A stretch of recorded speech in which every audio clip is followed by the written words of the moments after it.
আসসালামু আলাইকুম, শুভ সকাল। আজকে বুধবার। খুব কষ্ট লাগতেছে। আমার এই খাটটা অর্ডার ছিল, দিতে পারলাম না ঈদের আগের দিন, কারণ দিনের পরিস্থিতি বেশি ভালো না। মেঘ বৃষ্টির জন্য এরপরে বিদ্যুৎ ছিল না, কারণ এই কাঠটা পরিষ্কার করতে হয় ভাই, এই যে ড্রিল মেশিন দেয়া, সিরিজ দেয়া কাজ করতে হয়, যার ফলে কারেন্ট ছিল না। ঘন্টার ঘন্টা সারাদিন কারেন্ট ছিল না, রাত্রে কারেন্ট ছিল না, কাজ করতে পারি নাই। এটা ভাই আমার ফার্নিচারের দোকান। যদি কারো ভালো ফার্নিচার লাগে,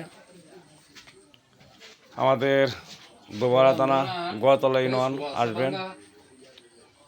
এই যে দেখেন একটা চৌকি বানাইছি, এটা ছায়া দিব। সবাই ভালো থাকবেন, সকলকে ঈদ মুবারক, শুভ সকাল।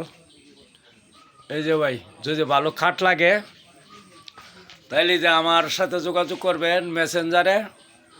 আপনার যত টাকা দামের খাট লাগে দিতে পারবো, সমস্যা নাই। এই যে দেখেন একটা খাটের কাজ করতেছি, যত রকম ভালো খাট চান খাট দেওয়া যাবে। সবাই ভালো থাকবেন, ঈদ মুবারক।